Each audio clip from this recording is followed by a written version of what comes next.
Arratsaldeon guztioi. La última cumbre del clima, la COP29, se celebró en noviembre en Azerbaiyán, con alguna ausencia sonada, en un clima de tensión geopolítica evidente y con una serie de objetivos que debían permitir avanzar en los acuerdos alcanzados en 2015 en París.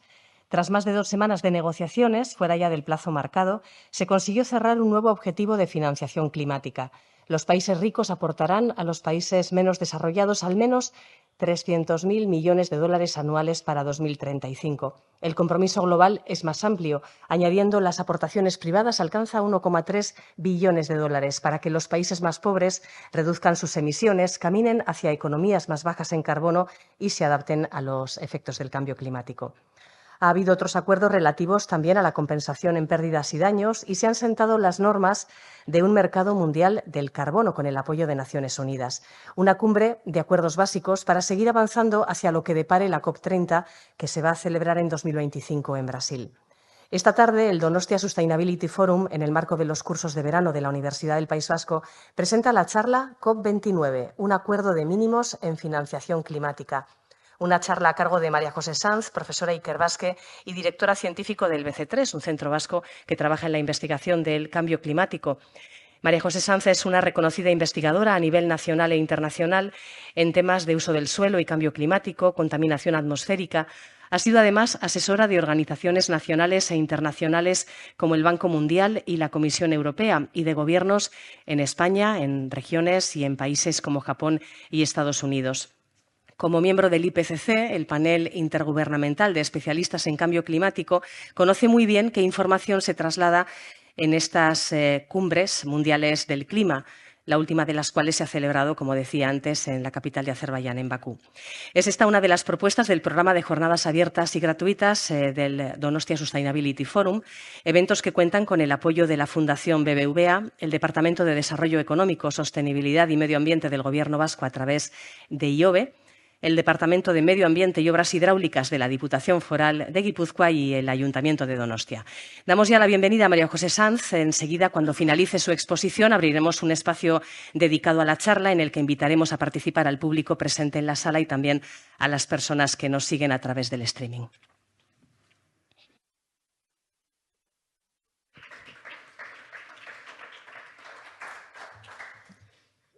Bueno, pues muchas gracias. Estas presentaciones tienden a ser más largas que las charlas. No sé si procede todo el tiempo, pero gracias, Eva, por presentarme.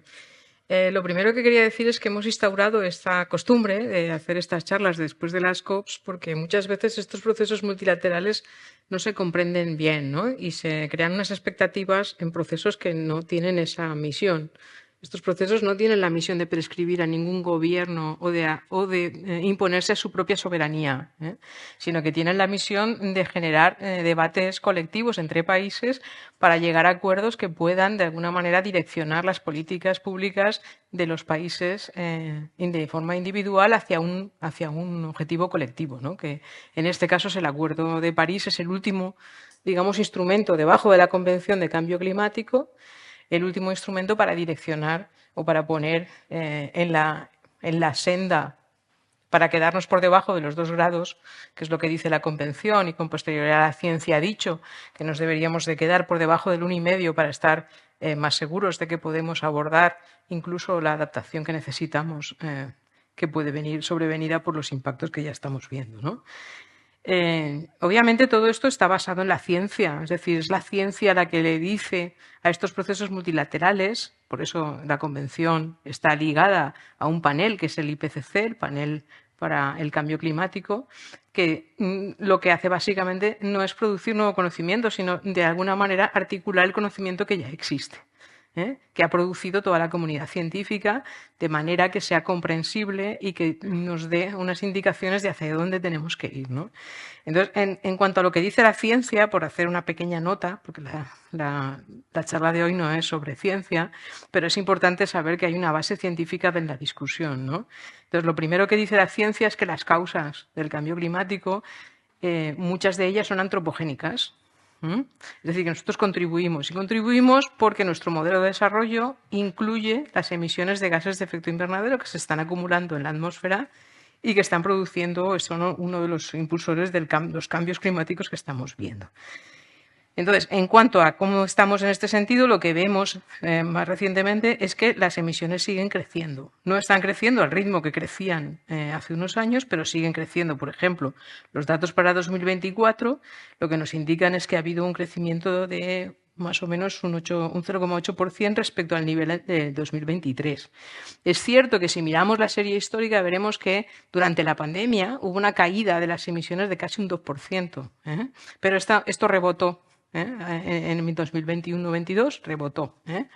Y ahora estamos en una senda de crecimiento que, como veis aquí, pues, es del 0,8%. Por bastante tiempo hemos estado en una senda de crecimiento del 2%, pero todavía seguimos creciendo en nuestras emisiones a nivel global. Interesante es ver que en 22 países que representan más o menos un 23% de las emisiones globales, ha habido en la década 2014-2023 una caída relativamente notable de las emisiones en esta última década, mientras que sus economías siguieron creciendo. ¿Eso qué quiere decir? Que se desacopla el crecimiento económico de las emisiones, o sea que es posible. Pero obviamente pues, veremos que ese desacoplamiento no es lo suficientemente rápido para permitir que haya un descenso de las emisiones que nos permita quedarnos por debajo del 1,5, ¿no? Pero hay otras economías que crecieron y que sí que incrementaron sus emisiones. Y muchas de ellas son las economías emergentes en zonas del globo del sur, lo que se llama el sur global, o en zonas del globo en las que las economías son, bueno, que se llaman los países en vías de desarrollo, en los que estaba incluido China, y sigue estando, a efectos de la convención, sigue estando incluido China, ¿no?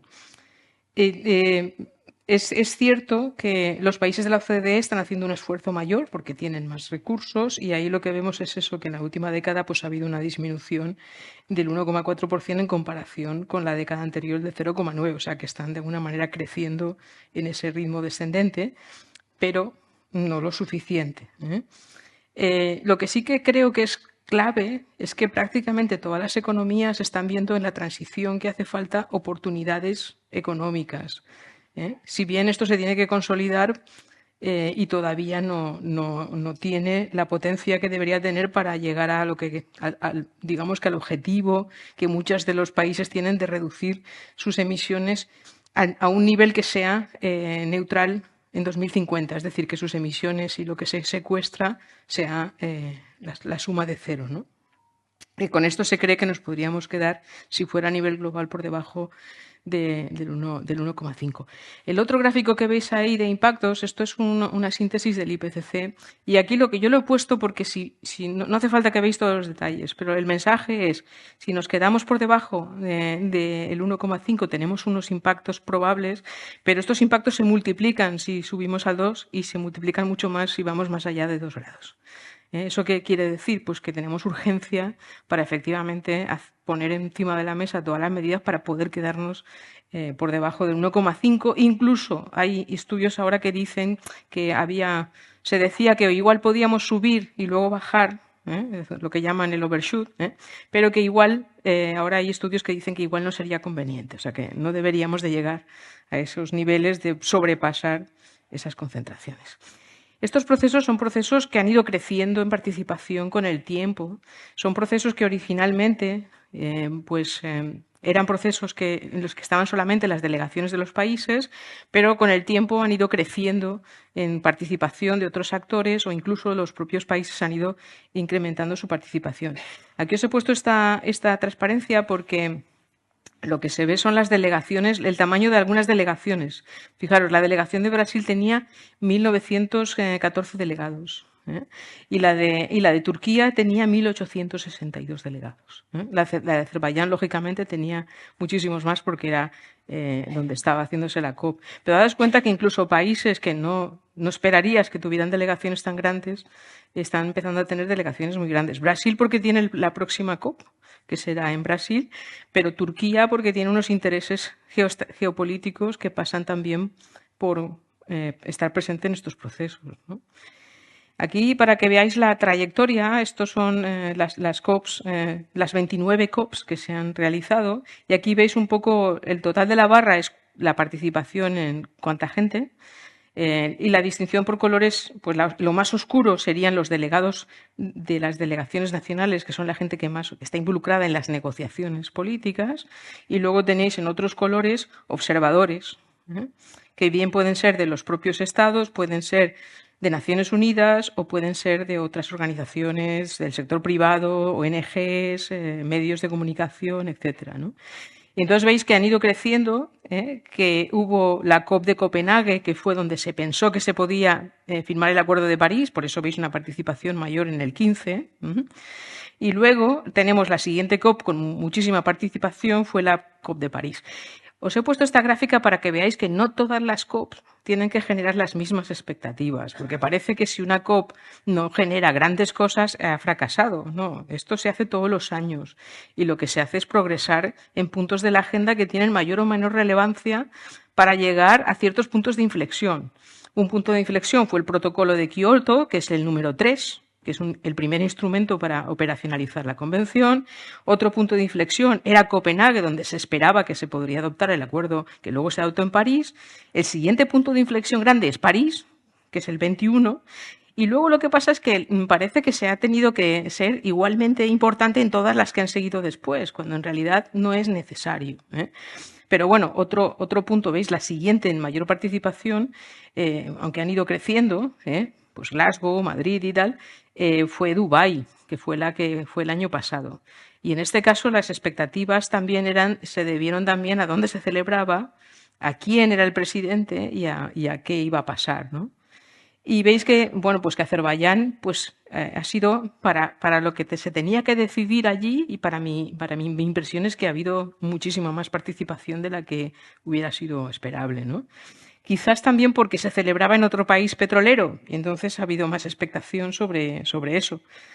Porque daros cuenta que los medios de comunicación, por ejemplo, la franja de color azul celeste medio, pues han ido creciendo mucho en el tiempo. O sea, los medios de comunicación están prestando más atención.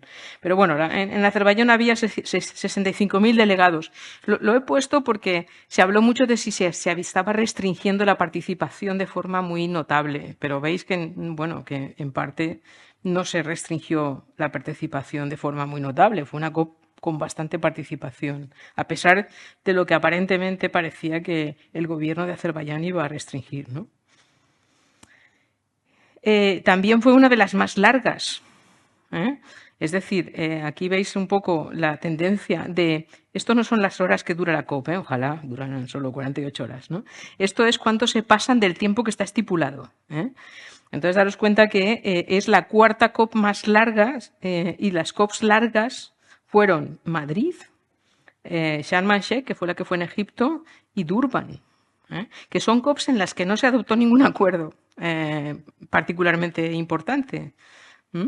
Pero, bueno, pues hubo temas que se atascaron, que no había posibilidad de sacar resultados que sean visibles, y entonces se alargaron para poder tener un resultado que fuera algo visible, ¿no? Pero no porque fueran COPs particularmente importantes, ni Durban, ni Sharm el-Sheikh, ni Madrid, ¿no? Y Madrid tuvo el problema de que fue una COP que tenía que haber sido en Chile y al final se tuvo que organizar en un mes en Madrid. Luego, daros cuenta también de que la longitud de las COPs, y esto es una impresión mía, pero creo que vale la pena compartir, se relaciona mucho con la capacidad de las presidencias. Las presidencias que tienen menor capacidad son presidencias que gestionan peor el proceso y entonces se alarga más. No necesariamente tiene que ver con el atasco general, sino muchas veces con las capacidades de consenso, de creación de consensos que tienen las presidencias. Los egipcios tenían poca capacidad. En el caso de Sudáfrica también había capacidades limitadas, y en el caso de Azerbaiyán era claro que la presidencia tenía unas capacidades bastante limitadas. Y yo creo que eso es más lo que condiciona que se alarguen, que no tanto la importancia del proceso. Daos cuenta que, por ejemplo, París, para ser una cosa que fue súper importante, no es de las que más se alargó, y para ser el acuerdo, ¿no? Y Copenhague, bueno, Copenhague lo que pasó es que se cortó porque se veía que no iba a salir, no íbamos a llegar a ningún sitio, entonces se cortó, ¿no? Pero bueno, ¿cuáles son los temas más relevantes de esta COP? ¿No? Siendo una COP de transición hacia una COP que se espera que sea un poco más importante, que es la de Brasil, por diferentes motivos que podemos ver luego. Pues aquí lo que se trataron fueron básicamente 5 temas, ¿no? Que no son excesivamente relevantes en cuanto a lo que se podía esperar. El más importante, y el que hubiera podido ser más, hubiera podido lanzar un mensaje más importante, era el de financiación. Pero luego tenemos que habíamos estado discutiendo mercados de carbono, ya teníamos ciertas modalidades que se habían adoptado, pero faltaban ciertos flecos que se tenían que resolver lo antes posible y se han resuelto aquí. Y luego, bueno, pues hay un camino, hay una senda, hay un trabajo que se viene haciendo desde algunos años sobre el Objetivo Global de Adaptación que ha progresado en esta COP en la medida que podía, porque el programa de trabajo en realidad se termina el año que viene. Y luego, bueno, está una cosa que normalmente estaba más aparcada y que era menos notable, pero en esta COP se le dio más relevancia, que fue la agenda de género, de cómo se reflejan los temas de género, y luego pues pequeños progresos que se han ido dando después de la adopción del Fondo de Pérdidas y Daños, que sí que fue un hito en Dubái, porque eso llevábamos años intentando poner encima de la mesa un fondo para pérdidas y daños y era inviable. Y en Dubái se puso encima de la mesa, y no solo eso, sino que un país que está en el anexo de países en vías de desarrollo, aunque ya os reiréis si os digo que es Emiratos Árabes Unidos, pero pusieron un montón de dinero en ese fondo, que era una cosa sin precedentes, porque normalmente se espera que el dinero lo pongan los países desarrollados, no los países que están en el anexo 1 de la convención, ¿vale? Pues estos son los temas que se trataron. Si nos vamos a financiación, bueno, en financiación, antes de París había un objetivo de 100.000 millones anuales para ayudar a los países en vías de desarrollo a mitigar y adaptarse al cambio climático, ¿no? Aparte de que había otros instrumentos de adaptación que han funcionado peor, como el Fondo de Adaptación, etcétera, ¿no? Entonces, ese objetivo de 100.000 millones, que es lo que se llama, lo que sería 1 billón americano, ¿no? Pues ese objetivo, digamos que estaba previsto para 2020, pero al final se consiguió en 2022, en lugar de en 2020, pero había que renovarlo porque el Acuerdo de París dice que hay que renovar el objetivo que teníamos de financiación, y esto pues se tenía que producir en esta COP, ¿no? En la COP29. Entonces, ¿qué es lo que ha ocurrido en la COP29? Bueno, pues que ha habido unos trabajos previos de grupos de expertos, y estas son las conclusiones de este trabajo, que ha sido el que fundamentalmente ha informado el debate sobre financiación en esta COP, que decían, bueno, pues las inversiones tienen que estar en todos los ámbitos de acción, se necesitan 6,5 billones americanos de dólares a 2030 para hacer todo lo que hay que hacer, y cumplir los objetivos que tenemos en el Acuerdo de París. Y, por ejemplo, pues esto, digamos que tiene que centrarse en economías emergentes, excepto China, que tiene bastante dinero por sí misma para hacer estas cosas, pero focalizarse más ahí. Y luego, efectivamente, estas inversiones, bueno, pues están claramente definidas, por ejemplo, en el sector de la energía, que es el que va más avanzado, porque el cambio de modelo energético es algo que tiene una definición tecnológica y ya digamos que está asumido que hay que cambiar el modelo, pero en otros sectores pues es más difuso, ¿no? Y si nos venimos a España, por ejemplo, pues lo que observamos es que hemos hecho unos esfuerzos muy grandes en el cambio de modelo energético, pero en cambio todavía nos queda mucho camino por recorrer sobre cómo reestructurar, por ejemplo, nuestra industria en su totalidad, ¿no? Nuestro modelo industrial, que de alguna manera está muy conectado con el modelo energético, ¿eh?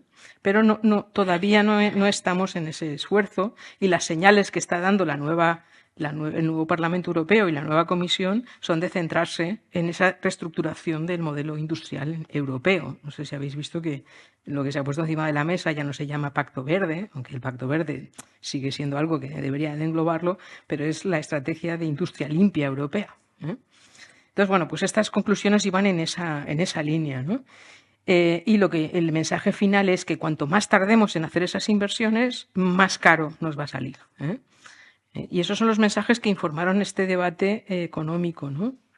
Y al final lo que se acuerda básicamente es esta frase que tenéis aquí, estos dos elementos, que son, digamos que el mensaje que emerge de la decisión, que es que la financiación externa de todas las fuentes públicas y privadas internacionales, junto con otras, necesitará cubrir al menos $1 billón en el año en el que la necesidad total de inversiones 2030 será de alrededor de 1,3 billones, ¿no?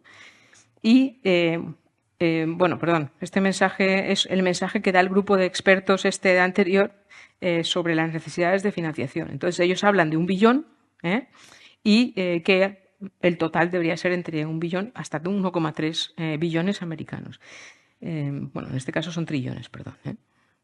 Entonces, ¿qué ocurre? Que al final lo que también se trasluce de esto es que la financiación pública no es suficiente. Es decir, que hay que catalizar, la inversión pública tendría que catalizar la inversión privada. Entonces, al final, la decisión, y este sí que es lo que dice la decisión, es que se deberían de movilizar hasta 300.000 millones, 300 billones americanos, en 2035, de forma anual, para ayudar a los países en vías de desarrollo. Pero también hace un llamamiento a que efectivamente otros actores que no son la financiación pública deberían de contribuir para poder catalizar en su totalidad hasta 1,3 trillones. Perdón, esto no son billones, son trillones, que son, pues no son 300.000, sino que son 1.300.000, ¿no? 1.300.000 millones, ¿no? Soy un poco confuso con esto de los billones americanos. ¿Vale? Pero bueno, lo que sí que es importante es que esta cantidad, ¿no?, de 300.000 millones se direcciona a los instrumentos que ya existen bajo el Acuerdo de París y la Convención, ¿no?, que incluyen el Fondo Verde y que incluyen también el Fondo para Medio Ambiente, el GEF, el fondo que existía para medio ambiente, y el propio fondo de pérdidas y daños, los fondos de adaptación y el fondo para países menos desarrollados, ¿no? Entonces, bueno, pues este es un poco el mensaje de financiación, triplicar la financiación que había acordado anteriormente. Es verdad que cuando uno tiene una expectativa de multiplicar por 10, pues triplicar le parece poco, ¿no? Pero yo creo que en las circunstancias geopolíticas en las que estamos, triplicar es un mensaje positivo por lo menos, ¿no? Bueno, es verdad que a los países que están más allá de los donantes tradicionales, ¿no?, pues si cuentan con capacidades técnicas y económicas, pues están dando pasos adelante mostrando su intención de cubrir este objetivo global. Entonces sí que se ve que más allá de los donantes tradicionales como Estados Unidos, el Reino Unido, países europeos y tal, están apareciendo otros donantes para llegar a esta cantidad, ¿no? Lo cual se puede interpretar como que existe una mayor solidaridad internacional, ¿no?, para este esfuerzo financiero. Otro elemento interesante que está empezando a emerger es la cooperación sur-sur. Es decir, que las economías emergentes del sur global también están intentando ayudarse unas a otras en estos objetivos, ¿no? Yo que soy un poco naif, ¿no? Entonces, en algún momento de estas negociaciones pensé, si China pone encima de la mesa una cantidad de dinero, esto se desatasca, ¿no? Pero bueno, China no puso dinero, entonces pues se desatascó, pero menos, ¿no? En realidad, lo que se hace, aparte de decir el dinero público que vamos a poner es que se hace una llamada a las instituciones financieras para que se movilicen y se reestructuren. Hay un programa ahora mismo de repensar los bancos multilaterales de desarrollo y también el Banco Mundial, ¿no? El Banco de Desarrollo Iberoamericano, el africano y el asiático, pero luego el Banco Mundial, o sea, todas estas instituciones que tienen que financiar, sobre todo a los países en vías de desarrollo, porque son instituciones que se han quedado ineficientes para mover el volumen de financiación que hace falta y sobre todo para generar la capacidad de absorción de ese volumen de financiación en los países en vías de desarrollo, ¿no?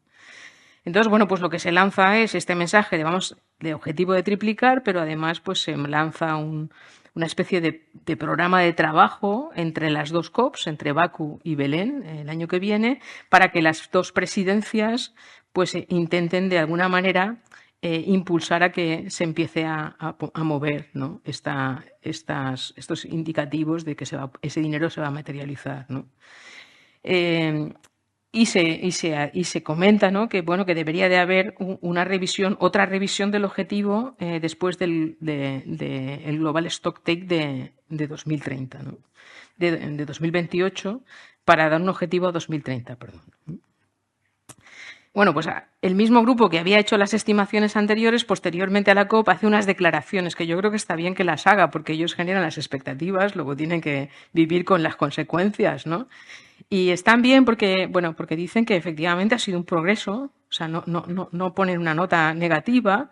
Dicen que es importante que se empiece a trabajar inmediatamente en que esta financiación se materialice y sobre todo en que se haga este esfuerzo de catalizar esa mayor cantidad de financiación que viene también del sector privado, ¿no? Y de cómo el sector privado va a transicionar. También dicen que estos 300.000 millones de dólares a 2035 deben de proceder fundamentalmente de fuentes bilaterales y multilaterales, o sea, de financiación pública, y esto es un avance porque supone una mayor inversión de la que estaba prevista, pero se queda corto. Entonces, bueno, pues reconocen que efectivamente nos hemos quedado un poco cortos. Y por último, sí que dicen que no solo es importante la cantidad de dinero, sino la urgencia con la que se ponga a disponibilidad de los países y la calidad y el acceso a la financiación, porque no te sirve de nada tener 300.000 millones de dólares en un fondo si no lo puedes sacar de ahí, que es lo que suele ocurrir, porque estos instrumentos suelen tener cargas burocráticas muy grandes y los países en vías de desarrollo suelen tener dificultades de acceso. Entonces es la primera vez que se hace un llamamiento junto con este proceso de reestructuración de las organizaciones financieras multilaterales, ¿no? Y sobre todo, que para que haya un cumplimiento y para que todos seamos conscientes de que esto está progresando, tiene que haber transparencia en el progreso de cómo esta financiación se está poniendo en marcha y cómo se está utilizando, ¿no?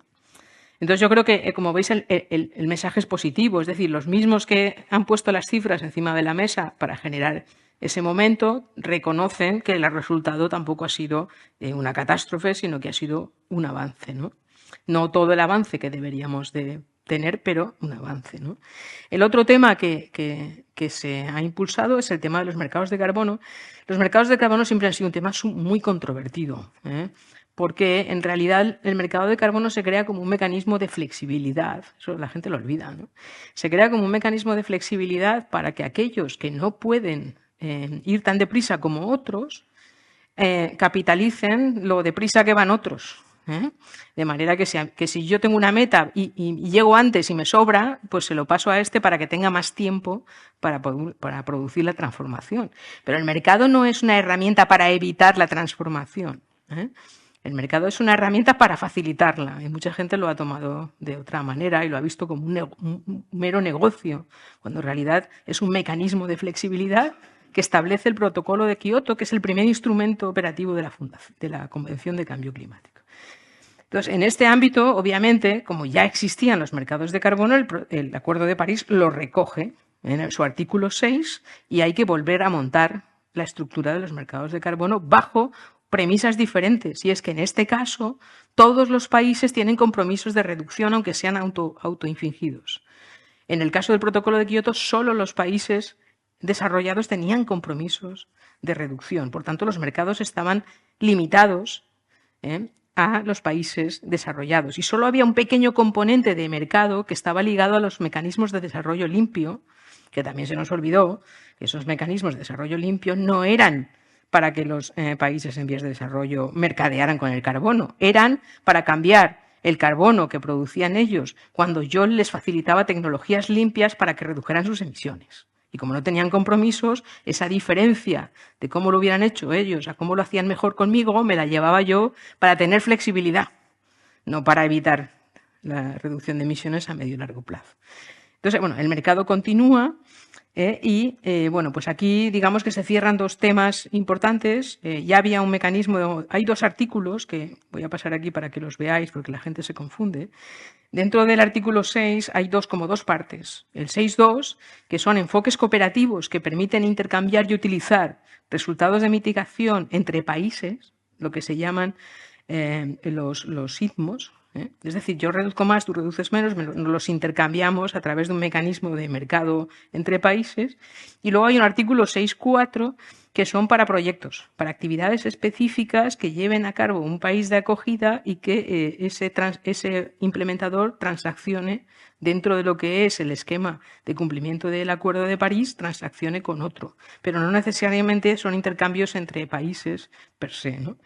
Bueno, pues en el 6.4 sobre todo había cierto problema, se había establecido un órgano supervisor, pero no había modalidades bien desarrolladas. Entonces el órgano supervisor propuso dos marcos, dos modalidades que son necesarias para poner en marcha lo que serían los mercados con proyectos y, bueno, pues en el primer día de la COP, que no se suele hacer, eso es una práctica que se adoptó en Dubái, el primer día de la COP, en el primer plenario de la Conferencia de las Partes del Acuerdo de París, se adoptó la decisión con los dos estándares que había propuesto el órgano supervisor.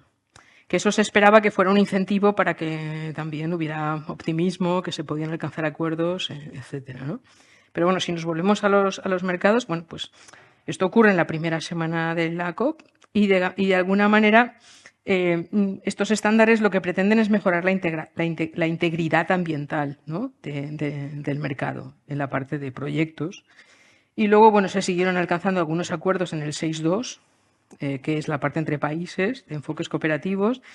Y también se habló de otra parte del artículo 6, que es el artículo 6.8, que es un artículo que trajo Bolivia en París, en el que lo que pedían era que hubiera mecanismos de flexibilidad sin mercados y que además incluyeran la adaptación. Entonces, eso es una conversación más compleja que sigue estando en la agenda y que va poquito a poco avanzando, pero que avanza con mucha menor rapidez porque es una alternativa o una segunda vía diferente a la de los mercados de carbono, ¿no?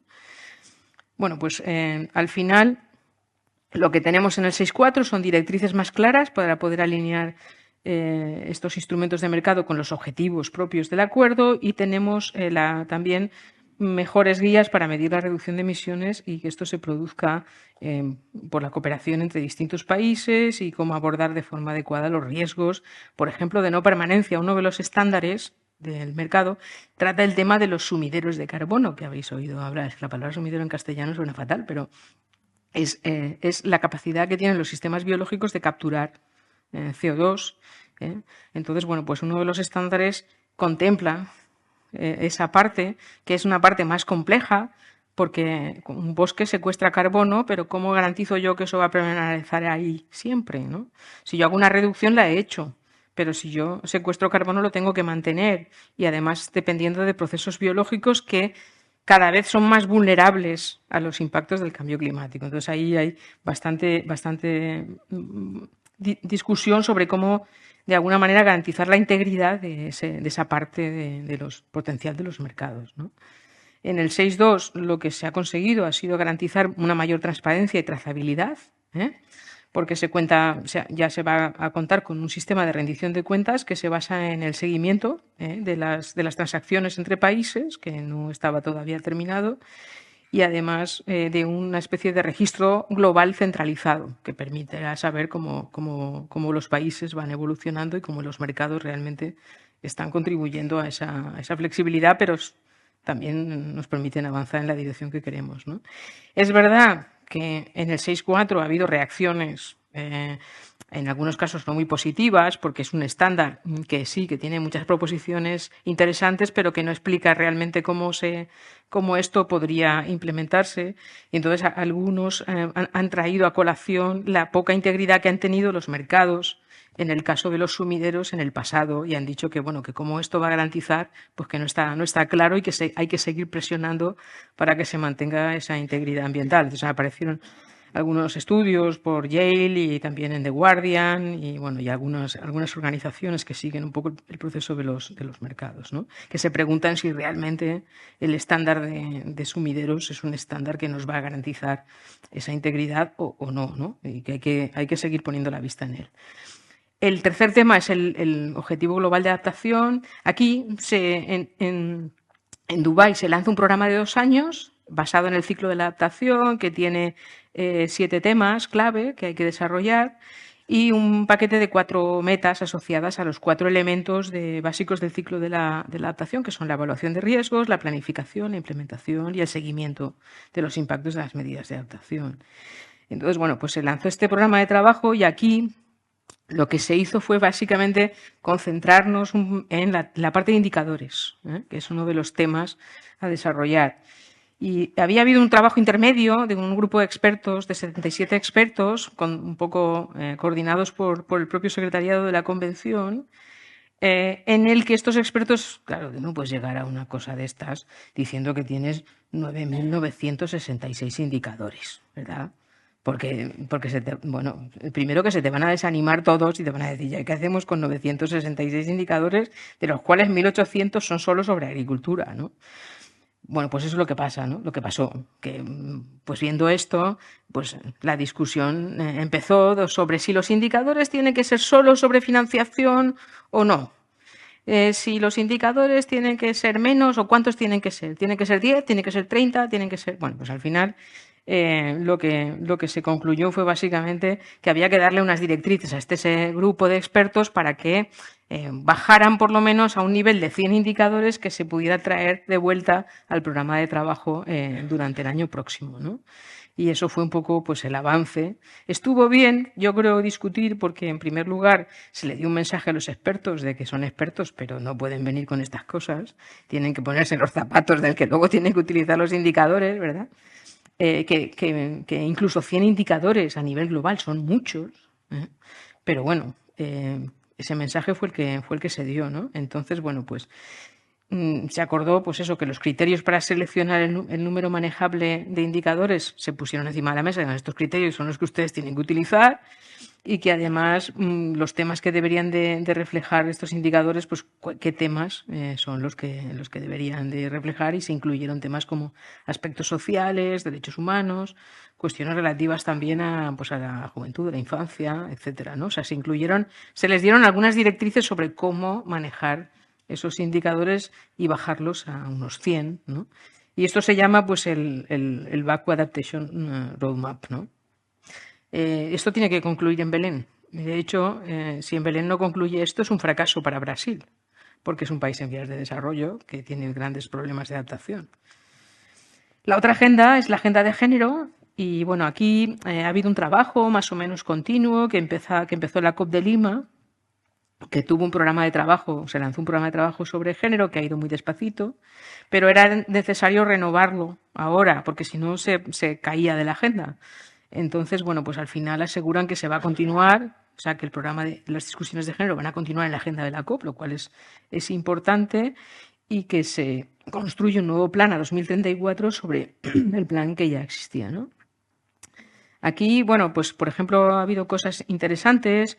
En realidad lo que trata de destacar es a nivel nacional, local, pues de alguna manera resaltar o reconocer el papel del género, sobre todo de las mujeres, pero en estas discusiones se ha añadido también el papel de los hombres, los niños, como actores y beneficiarios del cambio y como aliados para conseguir la igualdad de género, porque esto no es solo una cuestión de las mujeres, o sea, conseguir la igualdad es una cuestión de todos, ¿no? Y sobre todo si no empezamos con los niños y las niñas, pues no es difícil avanzar, ¿no?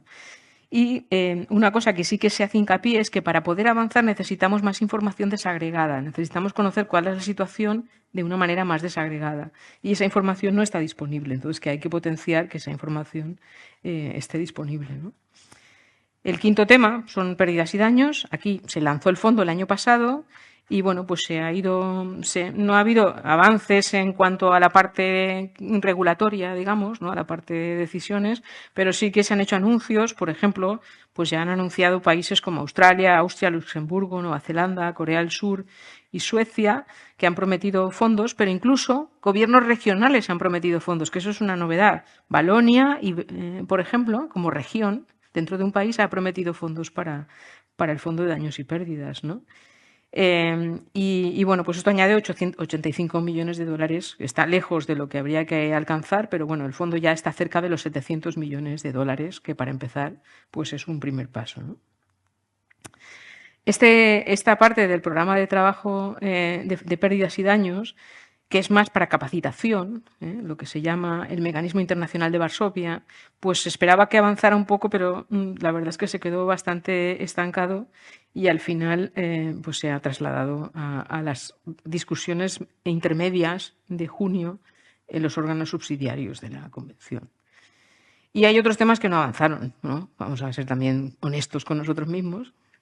La mitigación no avanzó, los mensajes que se habían dado en Dubái, que para ser una COP organizada por un país petrolero eran positivos, de dejar de lado los combustibles fósiles en un futuro próximo, de penetración de las renovables, eran muy positivos.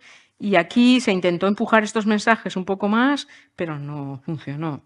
El reconocimiento de las renovables sí que está, pero la parte de phase out no se vuelve a mencionar, ¿no? Y eso se ve como, bueno, pues por lo menos como un parón. Eso no quiere decir que no continúe, pero no está reconocido en la decisión de cabecera de esta COP, ¿no?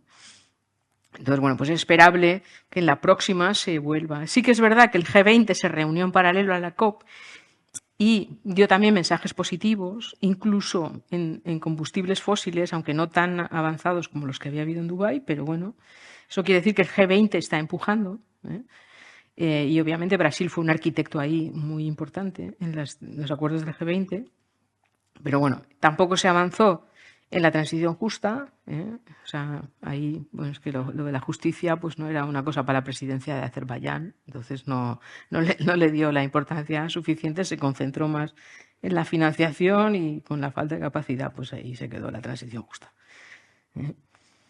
Pero sí que hubo, como siempre, que habéis visto que había un incremento grande de otros actores, pues hubo decisiones de otros actores o iniciativas en los márgenes, ¿no? Y en este caso pues se volvió a hablar del metano. Sobre todo aquí se hizo énfasis en una declaración de reducir las emisiones de metano de los residuos orgánicos a un 50%. Y que es un añadido, un énfasis a la decisión, o sea, la iniciativa sobre metano que se había lanzado en los márgenes de las negociaciones en Glasgow. Luego hubo 100 países que acordaron multiplicar por 6 el almacenamiento mundial de energía. Es decir, pensar también que las renovables son difíciles de gestionar, entonces, bueno, pues cómo renovar la capacidad de almacenamiento es importante si queremos que las renovables sigan funcionando y se incrementen. Y luego hubo pues las típicas coaliciones de continuidad de las iniciativas anteriores. Y ya llegamos a qué esperamos, ¿no? en el próximo año, ¿no? Es una COP que tiene 3 grandes retos. Tiene el reto de que el año que viene los países tienen que renovar sus compromisos o lo que llaman sus contribuciones nacionales determinadas, que son sus objetivos individuales, tienen que renovarlos. El Acuerdo de París dice que los tienen que renovar siempre al alza, pero no les dice cuánto. O sea, que cada uno tiene que determinar cuál es la capacidad de ambición que tiene o lo que cree que quiere hacer. Y entonces, bueno, pues ya están apareciendo algunos datos. De hecho, me he pillado yo aquí unas notas, porque, por ejemplo, para que os hagáis una idea de lo que nos espera, pues, por ejemplo, los Emiratos Árabes ya han dicho que quieren reducir un 47% sus emisiones de gases de efecto invernadero a 2035 relativas a 2019. El Reino Unido está hablando de cero neto en 2035. Brasil habla de 60 a 70% más o menos relativas a 2005 a 2035. Y luego, más países cada vez, como Canadá, Chile, la Unión Europea, México, Noruega, Panamá, Suiza y el propio Reino Unido ya dicen que se siguen comprometiendo a una neutralidad climática en 2050. Entonces, bueno, pues esos son un poco los mensajes que empiezan a aparecer sobre lo que nos podemos esperar el año que viene. China no ha dicho nada. India tampoco ha dicho nada. Y bueno, y la Unión Europea dice mucho, ya veremos a ver ahora con este Parlamento lo que dice, pero bueno, digamos que esos son los primeros mensajes. Entonces, por un lado están las NDCs. Hay que tener en cuenta que tenemos un proceso ahora mismo que con las primeras NDCs, con los primeros compromisos, los países han empezado a reportar cuánto han hecho, y eso tiene un proceso de revisión bajo la Convención. Entonces, los países desarrollados ya han sufrido esos procesos en el Acuerdo de Kioto, pero para los países en vías de desarrollo es un proceso nuevo. Y eso está empezando ahora. España se llevó el premio a el primer país desarrollado que presentó su informe de su NDC. No, el premio no era por la calidad ni era por haber sido los primeros. Entonces, bueno, pues las revisiones están empezando ahora. Es un proceso muy importante, muy poco visible, pero fundamental, porque puede ser un proceso destructivo o puede ser un proceso constructivo de capacidades en los países, sobre todo en los países en vías de desarrollo. Yo tuve el privilegio de participar en la revisión de este informe para Guyana, Guyana que está al norte de Brasil, y claro, es un proceso muy importante porque estás ahí con el gobierno y si es un proceso en el que ellos piensan que pueden generar sus propias capacidades y aumentarlas, ellos van a ser más abiertos a compartir la información y hacer cambios en la forma de hacer las cosas. Pero si se convierte en una confrontación, ese proceso de confianza se rompe. Entonces, lo que quiero hacer hincapié es que son procesos críticos para que esto funcione bien. Y en realidad muchas veces no se les presta suficiente atención, ¿no? Y pensamos que, mira, esos que se van a revisar ahí, que se pasan una semana tomando copas en el país, ¿no? Pues no, nosotros entrábamos a las 8 de la mañana, salíamos a las 9 de la noche. Y allí teníamos a 35 personas del gobierno, a los que le podíamos pedir lo que quisiéramos. Y yo he de reconocer que en nuestro caso nos dieron todo lo que pedimos. Es un país pequeño, también es verdad, no es China, igual China no me lo hubiera dado, pero bueno. Pero bueno, es un proceso que es importante. Y bueno, pues aquí lo que esperamos es que en temas relacionados con bosques, como es una COP que se celebra en el propio Amazonas y Brasil ha decidido hacerlo en Belén, que es en medio del Amazonas, pues que haya avances también en la parte un poco de más forestal. Y sobre todo en adaptación va a ser una COP muy importante y va a ser la COP en la que vamos a ver si realmente el compromiso de financiación empieza a tener tracción o no. Y eso va a determinar mucho el ambiente de la COP. Y bueno, esto es un poco el reflejo de la realidad de lo que pasó allí. Luego podemos discutir sobre lo que nos parece o no nos parece, pero eso ya es otra historia. Muchas gracias.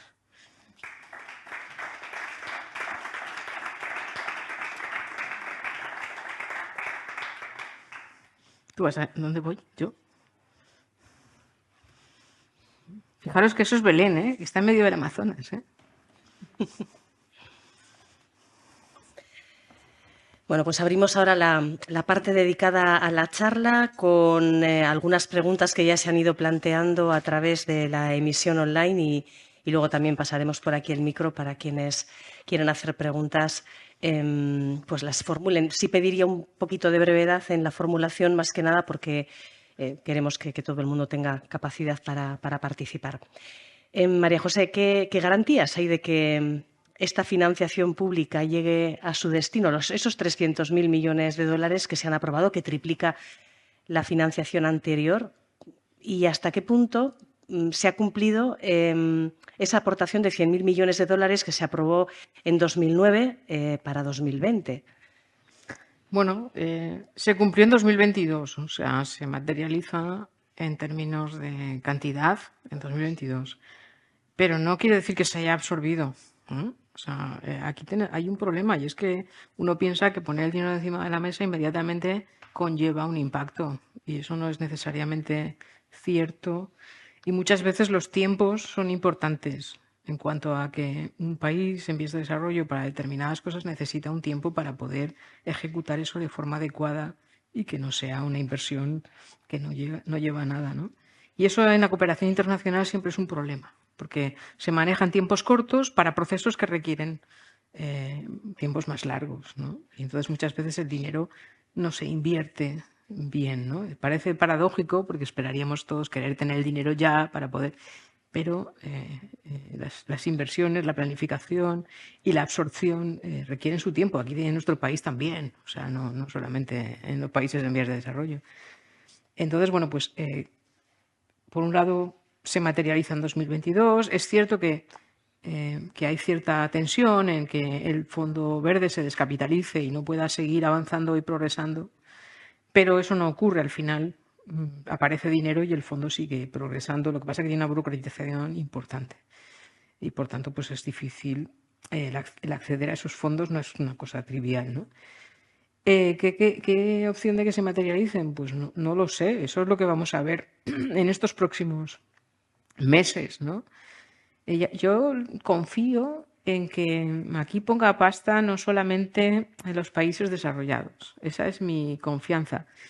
Porque creo que hay países emergentes en el sur global que pueden tener intereses muy importantes en que esas inversiones se materialicen en terceros países, con lo cual es probable que aparezca dinero no solo de los países desarrollados que están pasando una época geopolíticamente complicada. Pero bueno, esa es la esperanza, ¿no? Hay bastante desesperanza porque Estados Unidos ahora mismo entra en una fase negacionista, se supone, pero bueno, no sé, porque Elon Musk, ¿no? Se supone que tiene que vender coches eléctricos, pero bueno. En cualquier caso, ahí hay una tensión que yo creo que podrían suplir economías emergentes, pero para ellos es difícil dar ese paso porque entonces, de alguna manera, ellos siempre han dicho que la responsabilidad es de los países desarrollados y, por tanto, tienen que contribuir. Si ahora adquieren compromisos de financiación, ellos están de alguna manera contradiciendo ese argumento, ¿no? Entonces ahí están en una tensión. Pero no sé, yo creo que se verá.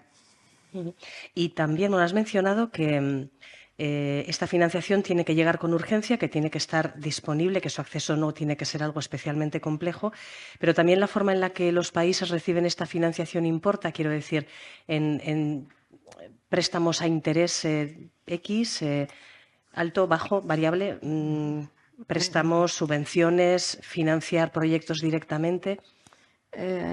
Las arquitecturas ahora mismo son variadas. El Fondo Verde tiene, en los proyectos generan portafolios que son mezclas de subvención a fondo perdido, con préstamos. O sea que son variadas, dependen también un poco de las capacidades y de los países, ¿no? Obviamente a un país de los menos desarrollados no les vas a hacer un préstamo porque seguramente no, mejor les das una financiación, pero normalmente necesitan menos financiación que una economía emergente, ¿no? Entonces en una economía emergente pues es más lógico que haya un mix de instrumentos y en un país como, yo qué sé, como Tanzania o como un país pequeño o una isla del Pacífico, pues obviamente vas a subvenciones, ¿no? O lo que llaman en inglés grants, ¿no? Pero bueno, van a tener que construir arquitecturas diferentes. El problema es que todo esto tiene una cáscara burocrática muy importante y claro, las capacidades para construir un proyecto para el Fondo Verde no son triviales. Y luego tienen las agencias de gestión del dinero que llega, que en muchos casos, para muchos países, son agencias internacionales porque ellos no tienen una agencia que se haya podido acreditar como fiable en el propio fondo. Y la parte de la financiación privada, que es la parte más importante de este planteamiento financiero para 2035, ¿cómo se puede animar? Quiero decir, dejar al sector privado que invierta, animar a que invierta, está Bueno, muy bien como declaración, pero ¿esto cómo se materializa o cómo se vehiculiza? pues esa es la pregunta del millón. En la discusión en Dubái sobre el balance global, el Global Stocktake, esa fue una de las preguntas. Es decir, los países tienen sus compromisos, tienen sus formas de alguna manera, seguir esos compromisos dentro de la convención, pero el sector privado no. Y se están generando iniciativas privadas, pues como los Science-Based Targets y todas estas cosas para el sector privado. Pero no existe una forma de ligar con una direccionalidad clara para las inversiones que el sector privado está haciendo a nivel global. Y entonces ahí hay una discusión sobre cooperación internacional que es más amplia que la de los gobiernos, en las que hay mucha gente pensando cómo de alguna manera orquestar estos movimientos, porque obviamente el sector privado se está moviendo, o sea, porque muchos ven que, bueno, que si no se van a quedar atrás, pero no existen mecanismos para direccionarlos y de alguna manera dar direcciones coherentes más transversales. Entonces ahí hay un debate. En Dubái se cogió a los presidentes de la COP de Egipto, los de Dubái, Azerbaiyán y Brasil, que han formado una especie de grupo para pensar en esto, ¿no? Lo lógico sería que Naciones Unidas, que el secretario general tomara parte en esto, pero está muy ocupado con otras cosas, el pobre hombre. Entonces, no tiene ni ahora mismo la capacidad ni la confianza para agarrar esto por los cuernos y meterse ahí. Entonces, bueno, se creó este grupo que bueno, de momento no han dicho nada así excesivamente rompedor, pero esa necesidad está ahí y es patente y está encima de la mesa. Antes has comentado que te hubiera gustado o que hubieras esperado que China hubiera puesto dinero sobre la Pues mesa. sí, yo tenía esa confianza, bueno, tenía esa esperanza, ¿no? Digo, Sí. bueno. A mí lo que me produce bastante curiosidad es saber cómo se organizan los países. Quiero decir, países desarrollados, pues tenemos Unión Europea, Estados Unidos, Canadá, Australia, creo que también. No sé ¿Cómo si se organizan para sí, negociar? no, y sobre todo para definir los países desarrollados, países emergentes, porque claro, China no está, creo, en el No, grupo eso está predefinido. La convención predefine su anexo, ¿Y eso cómo se revisa? anexo 1 y Porque anexo no. Eso eso no se es. revisa. ¿No se revisa? No, eso no se ha Aunque la revisado. economía china nos supere. No, eso no se ha revisado porque la convención no se ha reescrito. Vale. Eso no se ha revisado. Pero a través de los instrumentos, como ha habido una evolución desde el protocolo de Kioto en el que compromisos de mitigación solo tenían los anexo 1, que eran responsables históricos de las emisiones, en el Acuerdo de París se da un paso adelante y se dice, no, todos tenemos responsabilidades de mitigación. Es una forma de soslayar esa división en mitigación que existía antes. Obviamente los países en vías de desarrollo, incluidas las economías emergentes, lo que dicen es que los países desarrollados todavía tienen responsabilidades históricas que siguen estando ahí y por tanto deben de contribuir más. En financiación, el primer movimiento lo ha dado Emiratos. Pero bueno, es un primer paso. Ha puesto dinero en un fondo, obviamente, que es de pérdidas y daños, no es en un fondo para dirigir la mitigación. Pero es una indicación de que es posible. Para que otros den ese paso, tienen que tener confianza con que eso no les va, digamos, a incluir en ese grupo de responsables históricos. Que siempre, por eso cuando la gente empieza a hablar de responsabilidades comunes pero diferenciadas, yo creo que ese lenguaje lo tenemos que abandonar todos, porque las responsabilidades efectivamente son comunes, son diferenciadas, pero no tenemos que repetirnoslo todos los días, sino que tenemos que ver que esa diferenciación está cambiando. Entonces, cuando aducimos a esa terminología tan simplista, volvemos a separar los dos bloques, cuando en realidad lo que tenemos que hacer es decir, sí, las responsabilidades son históricas, son diferenciadas, pero están evolucionando, porque ahora tienes unas emisiones en las economías emergentes que también tienen una responsabilidad. No es la misma, obviamente, que la de los países desarrollados, pero si siguen en esos modelos, pues dentro de unos años van a tener casi la misma responsabilidad, ¿no? Y si lo ponemos en números absolutos, pues a China le queda nada, vamos, o sea, porque el volumen de emisiones que puede tener China no tiene comparación con el que puede tener ni siquiera la Unión Europea, ¿no? Entonces, pues esa es un poco yo creo que entonces, ellos se organizan para negociar. Entonces, hay un gran bloque que son el G77, que son básicamente todos los países en vías de desarrollo. Y luego los otros se organizan, pues la Unión Europea negocia por su cuenta, los países como Australia, Estados Unidos, Nueva Zelanda, Noruega, no me acuerdo, Estados Unidos y Canadá están en lo que se llama el grupo Umbrella, que son las grandes economías del pasado, que ya en el futuro pues ya como que no. Entonces, esas se organizan juntas. La Unión Europea por un sitio, los de Umbrella estos por otro, luego tienes algunos que están en medio, entonces generan grupos intermedios. Por ejemplo, pues hay una alianza que siempre habla, que es el Grupo de Integridad Ambiental, que está México y Suiza como líderes, ¿no? O sea, que son economías, pues es una economía que está como un poco fuera, ¿no? Es excepcional, con una economía emergente que teóricamente emergió antes que China, por ejemplo, ¿no? Eso le pasa a México, le pasa a Chile también un poco. Entonces, y luego también a veces se alinean un poco por regiones. Los latinoamericanos tienen unas características que no comparten con los africanos, entonces tienes el grupo africano por un lado, los like-minded por otro, y se van organizando según los temas por grupos de negociación. O sea que normalmente los países no negocian de forma individual, ¿eh? O sea, negocian en grupos. Sí, con los mercados de carbono pasa algo parecido, que también hay estos intereses por grupos o es más abierto porque es un tema más de mercado. Los mercados de carbono son un horror. Las negociaciones de los mercados de carbono son un horror porque el 90% de la gente no entiende todo el contexto, entonces se negocian pequeñas cosas que no están en... y son temas que cuando llegas a las modalidades son súper técnicos, entonces al final se toman decisiones, pero uno tampoco sabe las consecuencias que van a tener. Por eso hay que hacerles un seguimiento después muy de cerca, ¿no? Que es lo que está pasando con el artículo 6.4, por ejemplo. ¿Hay alguna pregunta un poco en este sentido, algún comentario en este sentido? Yo también tenía por aquí apuntado que, claro, el acuerdo final no ha hecho una referencia explícita a la transición fuera de los combustibles fósiles. Lo comentabas también, que es uno de los temas que no ha podido ser. Recientemente se ha celebrado precisamente una reunión internacional para intentar sacar adelante un tratado internacional sobre los plásticos y, de nuevo, ahí también los países productores de petróleo pues, han evitado que se cierre el acuerdo, precisamente porque están en contra del gran tema, que es la reducción en origen de la producción del plástico. No está entre sus prioridades. Entonces, había por aquí alguna pregunta y algún comentario. En este caso hablaba de grandes compañías petroleras, pero podemos hablar también de países.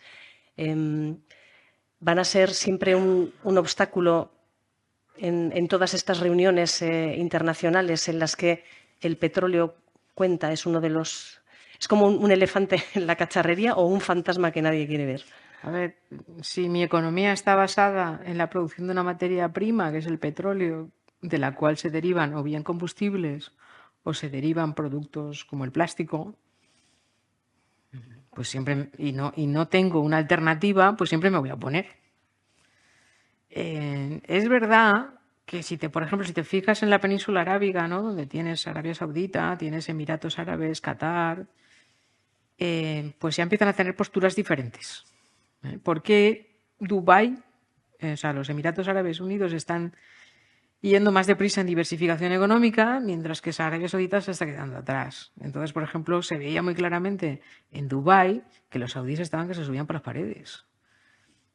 Y que este señor, el de Emiratos Árabes, pues fue muy hábil, ¿no? Porque al final él lo que hizo fue poner cosas que él sabe que su economía está empezando a moverse en esa dirección, pero los otros no. Entonces Arabia Saudita se oponía persistentemente. Entonces veías una cosa y dices, ¿cómo es posible que dos países árabes estén en posiciones opuestas? Y es por la velocidad de movimiento que tienen cada uno de ellos.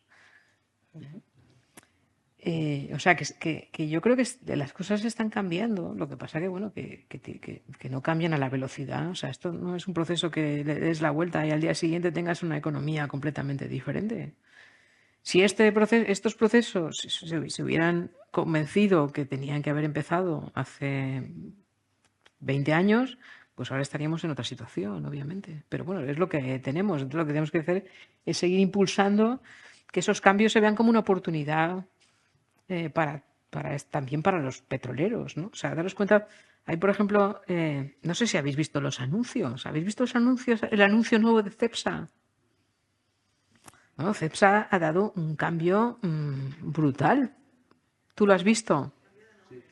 Ha cambiado de nombre, pero ha hecho una desinversión del 75% en petróleo. O sea, es decir, que esto, si las compañías ven oportunidades de negocio en otro tipo de inversión, las cosas van a cambiar muy deprisa.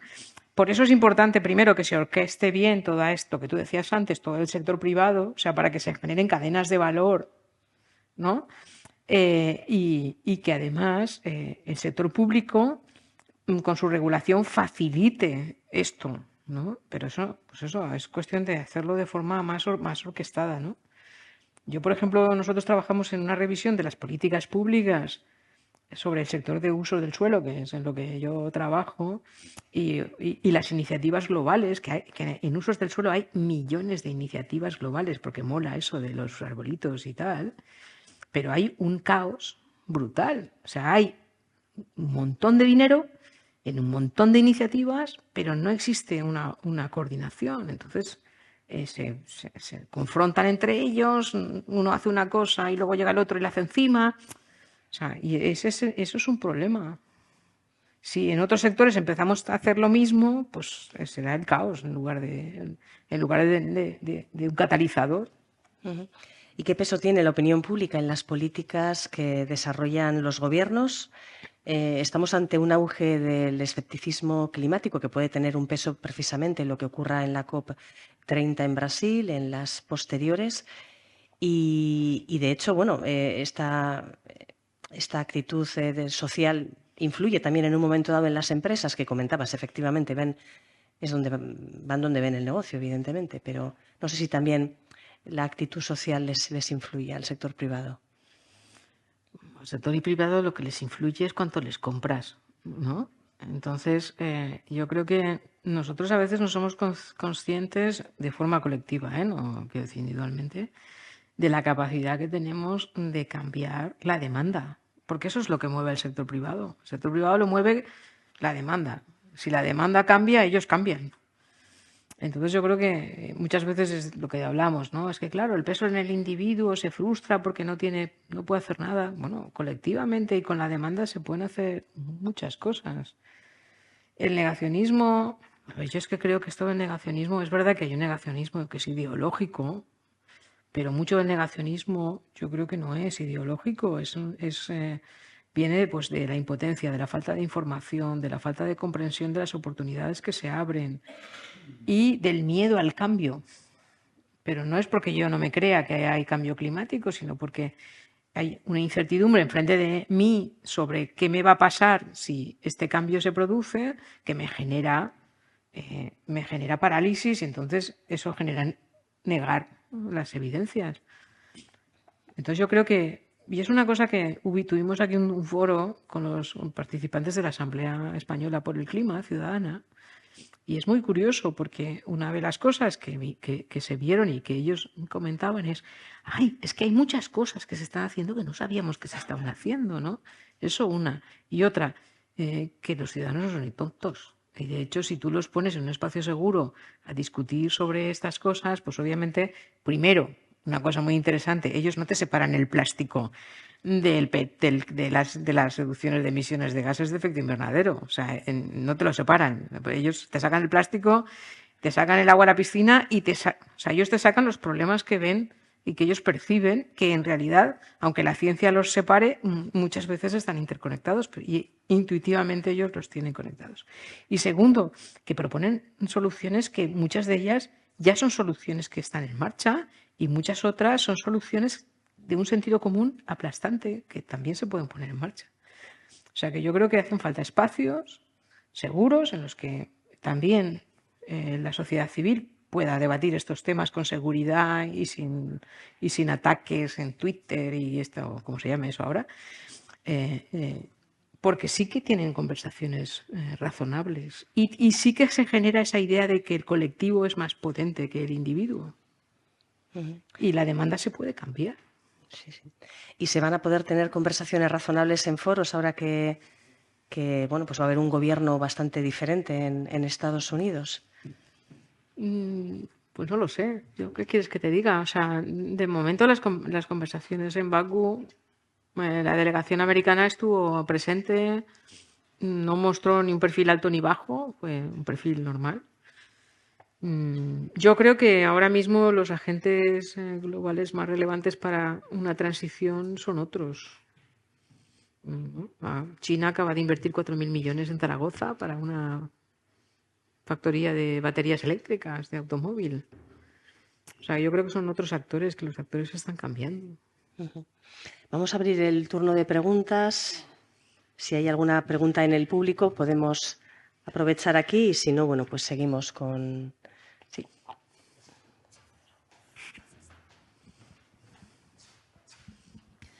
María José, muchas gracias por desgranarnos un poco estas cumbres que son tan complejas y que nos resulta un poco difícil también de entender.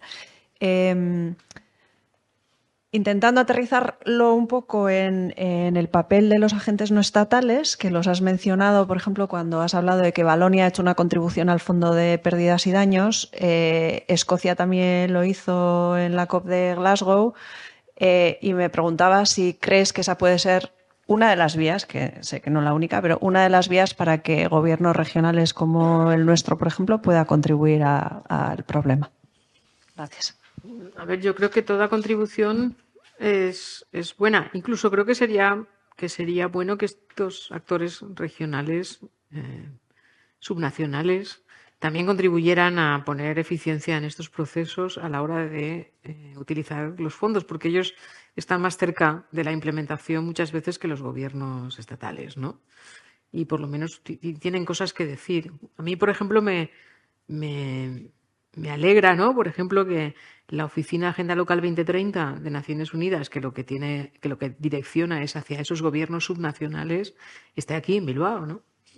Otra cosa es luego Naciones Unidas la eficiencia que tenga en eso. Pero bueno, es un mensaje importante, es decir, hay un conocimiento local más cercano a la implementación que tiene muchas lecciones aprendidas que son buenas.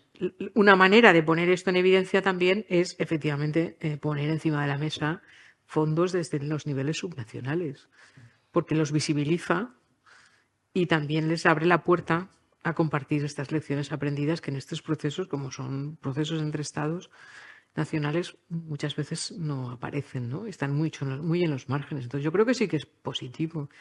También creo que es positivo que muchas de estas entidades subnacionales ya tienen mecanismos de cooperación internacional, en donde esto puede ayudar a orquestar, eso que hablábamos, ¿no? de orquestar desde una cercanía mayor, ¿no? Porque las cooperaciones internacionales nacionales siempre tienen unas agendas que son más geopolíticas, mientras que las cooperaciones subnacionales tienen agendas que tienen menos geopolítica y más intención de trasladar lecciones aprendidas desde su propia dimensión subnacional. Entonces yo creo que es una buena cosa. No sé cuántos más lo van a hacer, pero bueno, si lo hiciera el gobierno vasco estaría muy bien, ¿no?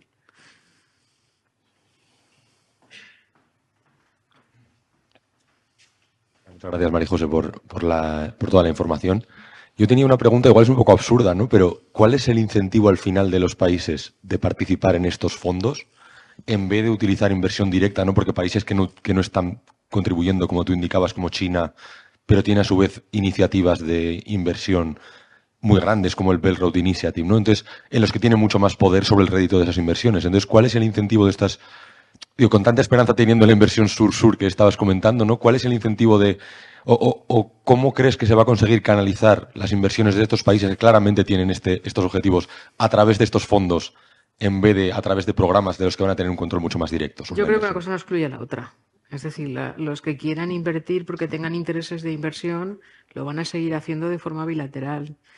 Estos foros lo que les permiten es estar en la orquestación internacional. Muchas veces para prevenir cosas que no quieren ver, que no quieren tener, porque les puede condicionar la financiación bilateral, y otras veces porque les ofrece la oportunidad de que su financiación bilateral sea sinérgica con la inversión multilateral. O sea que yo creo que un proceso no excluye al otro. Si una economía emergente ve que le es favorable, digamos que la dirección que está tomando el cambio, se va a involucrar tanto en el proceso multilateral como en el proceso bilateral, porque va a reforzar lo que quiere en el proceso multilateral también a través de la inversión bilateral. El problema de la cooperación es muchas veces no tanto la cooperación, sino que no tienes capacidad para hacerla. Por ejemplo, las economías emergentes, yo creo que sí que tienen intención de cooperación bilateral, pero muchas veces no tienen la capacidad. Entonces, de alguna manera, lo que es cooperación en capacitación y muchas de estas cosas la relegan a los organismos internacionales, ¿no? Porque sus capacidades nacionales de cooperación internacional son limitadas. Eso le ocurre, por ejemplo, a Noruega, tiene mucho dinero, un país petrolero, por cierto,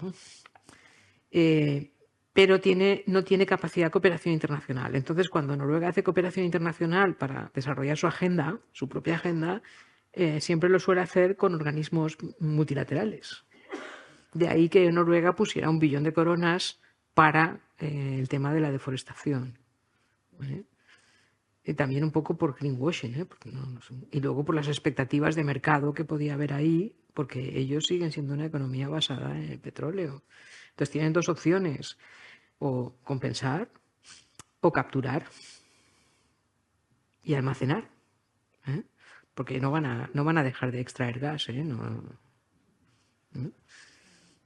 Entonces, bueno, pues es un país desarrollado con un petrolero y entonces, bueno, pues es verdad que tienen una visión más avanzada de lo que pueden hacer para seguir viviendo de esa economía con una mayor responsabilidad ambiental, por decirlo de alguna manera. Pero sí, yo es que me hace mucha gracia porque mucha gente dice, no, es que Arabia Saudita son petroleros.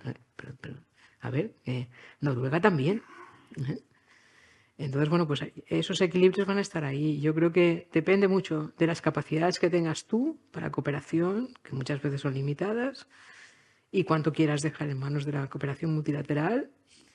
Y luego también depende un poco de si quieres alinear tus inversiones o no con el cuadro. Por eso muchas veces dices, claro, intentan retrasar. Que muchas veces lo que intentan es alinear y para eso retrasan. Algunos de los países retrasan, ¿no?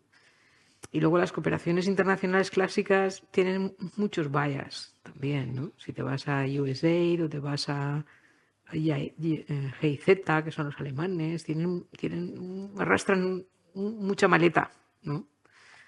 Y son relativamente inefectivas. Y las multilaterales también. O sea, aquí ahora mismo estamos hablando de cambio, pero eso también tiene que cambiar. El cómo está estructurada la cooperación internacional tiene que cambiar. Porque si no, aunque tengas 300 billones encima de la mesa, no vas a poder catalizar ese cambio. ¿Alguna pregunta más? Aquí. Yo quería preguntarte por cosas que han quedado pendientes también para la COP30 en Brasil, por ejemplo. ¿Veremos alguna vez, no sé si en el año que viene o cuando sea, algún compromiso relacionado con la eliminación de los subsidios a los combustibles fósiles? Bueno, eso es una cosa que se debatió en Dubái también, si se podía hablar de la eliminación de los subsidios o no. A ver, si tú dices que vas a acabar con los combustibles fósiles, eso implica que tienes que acabar con los subsidios. Lo que pasa que, claro, hablar de un mecanismo regulatorio específico que está dentro de la soberanía de los países es más difícil a nivel multilateral, yo creo. Bueno, los procesos multilaterales lo que te llevan es a señalizar direccionalidad, pues phase out of the fossil fuel, ¿no? O increase of the renewable. Pero aquí estás hablando de regulaciones específicas y eso es más complicado de poner en una decisión en un proceso multilateral como este. Y la pregunta es, ¿cambiaría algo el poner eso además?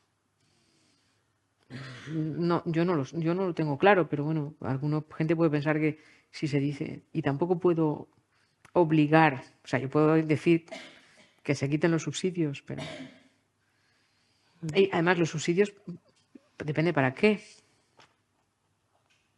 Entonces, yo lo veo difícil es demasiado concreto para acercarlo a un proceso como este, dada la historia que tiene. Y de cara a la cumbre de Brasil, ¿habrá algún tipo de medida que se espere que pueda salir adelante, que sea especialmente útil en el camino de la descarbonización? Y los mensajes de Brasil van a depender, como decía antes, de los anuncios que tienen que hacer los países antes de la COP sobre cuáles son sus nuevas metas. Eso es lo que va a condicionar el mensaje que se vaya a poder dar desde la COP de Brasil en el ámbito de la mitigación. Entonces, cuando veamos un mayor volumen de países que den su señal, pues entonces sabremos. Yo creo que en principio hay bastante cocina en el G20, pero como se ha visto ahora, ¿no? Pero también va a depender, pues eso, un poco de las conversaciones como vayan en el G20 y que estos países emergentes vean más esas oportunidades. Pero bueno, no, yo de economía soy bastante mala en la economía, incluso en la mía propia. No me voy a poner a opinar de la economía del mundo porque Pero sí que es verdad que hay cosas, como lo que comentabas antes de los subsidios. Tú tienes que saber en estas conversaciones, teniendo en cuenta las diferencias culturales, las diferencias históricas, las diferencias de percepción y los intereses diferentes entre los diferentes grupos y los diferentes países, ¿qué batallas no tienes que traer a la mesa? Porque en lugar de generar consenso, generas conflicto. Entonces hay cosas que mejor que no traigas y que busques alternativas para una conversación más constructiva. Que es de lo que se trata en esto, es de tener conversaciones que avancen, que aunque no avancen en todas las discusiones a una velocidad enorme, pero no retrocedan. Eso es lo importante en estos negocios de los acuerdos multilaterales, ¿no? Has escrito una comida navideña, pero con mucha gente, intentando que templar gaitas. Exactamente. O sea, que viene el primo que no has visto hace no sé cuántos. Pues ese es el ruso. Que viene el otro que sí, que habla euskera, pero es de Bermeo. Pues ese es el japonés, ¿no? O sea, al final... Y muchos de los malos entendidos son culturales, ¿eh? No nos olvidemos. O sea... Esto es como la Torre de Babel, ¿eh? No se da mucho. O sea, tú estás en una Torre de Babel en la que cada uno tiene sus valores, tiene sus percepciones, tiene su lengua, porque eso también influye. O sea, tiene sus formas y, por ejemplo, los valores son muy importantes. Hay culturas que no conciben la mentira y hay culturas que basan la negociación en la mentira. O sea, tú no puedes poner a un anglosajón que te va a dar 55.000 vueltas y te va a decir todo lo que haya que decirte para que al final tú digas lo mismo con un japonés que es así. O sea, y que además es que te mira y te dice, pero no concibe que le estés mintiendo. No lo concibe, o sea, te queda mirando frío y pues está diciéndome la verdad, ¿no? O alguien que tiene una cultura en la que las conversaciones son súper directas. O sea, no, que déjate de rollos, ¿no? O sea, esto es lo que hay. Entonces tú tienes en la misma habitación a todos esos. Y hay veces, es muy curioso cuando estás ahí escuchando y no tienes ningún papel, es curioso porque al final dices, joder, si están diciendo lo mismo. Y se están peleando. Pero lo están diciendo con diferentes palabras, desde diferentes puntos de vista, con diferentes valores, con diferentes tolerancias. Porque a mí qué más me da, fíjate, yo qué sé, por ejemplo, me acuerdo de una negociación sobre un número. Y era 2,5 o 2,6. Y decía, ¿pero qué más os da? Si este señor va a decir que con 2,6 dice que sí a todo esto, pues chicos, vamos al 2,6. No, porque nosotros, la Unión Europea siempre es súper intolerante, ¿no? No, porque nosotros hemos dicho 2,5. No, escuchemos por qué quiere 2,6, veamos si sus razones son razonables y si no afecta... en lugar de enrocarnos ahí porque es mi enemigo, o sea, ¿perdona? Pues estamos viendo todos los días eso, ¿no? Ya. Vemos que tiene una derivada psicológica el análisis de la COP en un momento dado. No, yo creo o antropológica. Antropológica, sí. Yo tengo una amiga que es antropóloga y que hizo su tesis doctoral sobre las negociaciones sobre uso de la tierra como fenómeno antropológico. O sea, que sí, que yo creo que necesitamos otras disciplinas también que se involucren en estas discusiones, que no solo sean números o...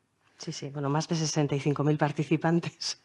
Si sigue aumentando, no va a haber, al final las delegaciones, los que negocian las delegaciones están del orden de 50 a 60 máximo, ¿eh? Y hay delegaciones que para negociar tienen 4. Todo lo demás es pues la zona verde, los eventos bilaterales y todo, por ejemplo, pues que te traes a la gente de los gobiernos subnacionales que están por allí paseándose y viendo, bueno, está bien porque se expone, pero al final los que están en las habitaciones cerradas son 60 o 70 o máximo. Incluso Estados Unidos creo que son 80 o una cosa así. Dijo la presidencia de la COP29 que era el mejor acuerdo que se podía obtener dadas las circunstancias actuales. Esperemos que el año que viene las circunstancias sean un poquito más apropiadas para que haya un acuerdo quizás más extenso en los temas que hay ahora mismo sobre la mesa. Gracias, María José, por habernos acercado no solo los grandes titulares económicos o incluso políticos de la COP, sino también estas intrahistorias curiosas sobre cómo se trabaja, cómo se negocia, quién participa y cómo a veces, bueno, pues da el tema para curiosidad antropológica incluso. Por cierto, antes de despedirnos, comentar que la organización del Donostia Sustainability Forum agradecería que valoraseis el grado de satisfacción por esta actividad. Entonces, aquí en la salida tenéis un código QR, un atril con un código QR, donde podéis contestar a un cuestionario, y las personas que nos siguen a través de la emisión online también les va a aparecer un cuestionario cuando terminemos esta charla. El agradecimiento al público por haber seguido esta hora, de hecha esta hora larga ya, y a María José, por supuesto, por esta interesante... Bueno, yo abogo porque tengamos estos diálogos, dialoguemos, ¿no? O sea, yo creo que nos falta espacios donde hablar y donde entendernos, ¿no? Y no creo que espacios a distancia o espacios en los que no nos encontramos seguros sean los más adecuados, ¿no? Así que os animo a eso, a que dialoguéis con vuestros vecinos, en las APAs, en donde sea que os encontréis con gente que tenga ganas de hablar y de intercambiar impresiones y comprender la situación del otro, ¿no? Sí. Ahora viene la Navidad. Comidas navideñas. Las comidas navideñas. Qué mejor sitio para hablar del cambio climático. A mí ya no me queda familia, o sea que yo ya, mi comida navideña somos 3, ¿no? Gracias.